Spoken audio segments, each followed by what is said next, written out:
Wife और कोई नहीं हो सकती। देखना, तुम खुद आकर ये बात मुझसे कहोगे। मैंने तुमको उसके साथ सिर्फ 3 महीने रहने को बोला है ना, लेकिन तुम देखना, तुम जिंदगी भर उसका साथ नहीं छोड़ोगे।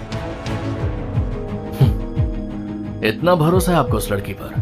बस आपके लिए मैं 3 महीने उस लड़की को झेलूंगा, उसके बाद मैं आजाद हूं। फिर मुझे आप किसी बंधन में नहीं बांधेंगे। डील पक्की है, लेकिन 3 महीने तुम्हें उसके साथ रहना ही पड़ेगा। तो ठीक है, फिर देखते हैं। मैं भी ये साबित करके दिखा दूंगा कि जिसे आपने चुना है उससे आपसे ज्यादा आपके पैसों से प्यार है। वो मेरे पैसे और बिजनेस के बारे में ज्यादा कुछ नहीं जानती। वो कुछ साल पहले मुझसे ट्रेकिंग कैंप में मिली थी और उसके बाद हम कभी कभी ही फोन पे बात करते थे। लेकिन पैसों को बीच में लाके तुम कहना क्या चाहते हो? कहना नहीं, करना चाहता हूं। आपकी आंखों पर उस लड़की के विश्वास का जो चश्मा चढ़ा हुआ है उसे उतारना चाहता हूं। तो जैसा मैं कहता हूं, कुछ देर के लिए वैसा कीजिए और तमाशा देखिए।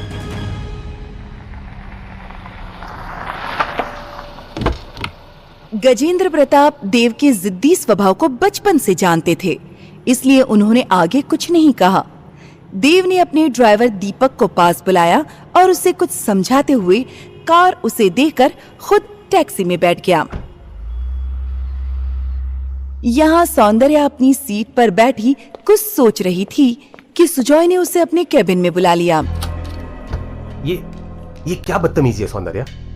कल रात भी मैं तुम्हारे करीब आना चाह रहा था और तुमने मुझे खुद से दूर कर दिया, और आज भी तुम यही कर रही हो। तुम्हें नहीं लगता कि तुम मेरी काइंडनेस का कुछ ज्यादा ही फायदा उठा रही हो? काइंडनेस? सीरियसली?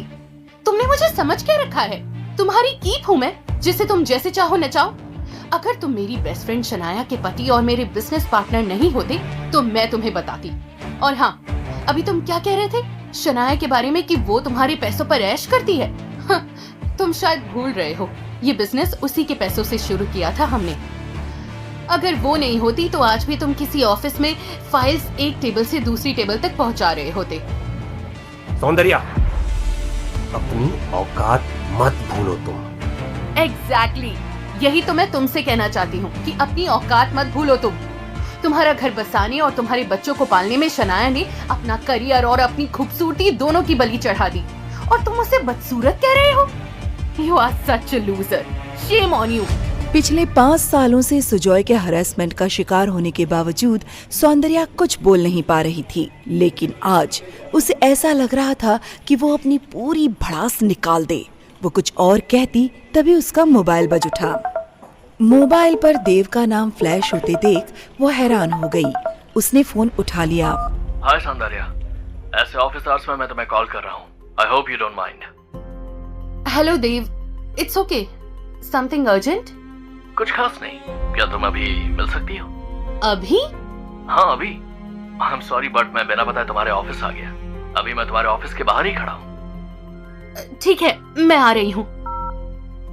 सौंदर्या के चेहरे पर टेंशन साफ दिखाई दे रही थी, फिर भी उसे छुपाते हुए सौंदर्या ने सुजॉय की तरफ देखा। तुमसे काफी हिसाब करना बाकी है, लेकिन अभी मेरे हस्बैंड मुझसे मिलने आए हैं, सो मुझे अभी जाना होगा। हस्बैंड? तुम्हारी शादी कब हुई? कल तक तो तुम अनमैरिड थी। सुजॉय के लगातार सवालों के जवाब में सौंदर्या ने मैरिज के पेपर की एक कॉपी सुजॉय के मुंह पर मारी और केबिन से बाहर आ गई। देव के इस तरह अचानक ऑफिस आने से सौंदर्या का दिमाग 360 डिग्री घूम गया था, लेकिन फिर भी उसने अपने इमोशंस पर कंट्रोल रखते हुए सामने खड़े देव को बड़ी पोलाइटनेस के साथ ग्रीट किया। हेलो देव, कैसे हैं आप और यहाँ कैसे?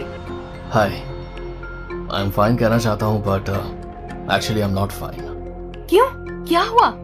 यही रास्ते पर खड़े खड़े बताऊं या कहीं बैठकर बात कर सकते हैं? ओह, आई एम सो सॉरी। चलिए पास ही में एक कैफेटेरिया है, वहीं चलकर बात करते हैं।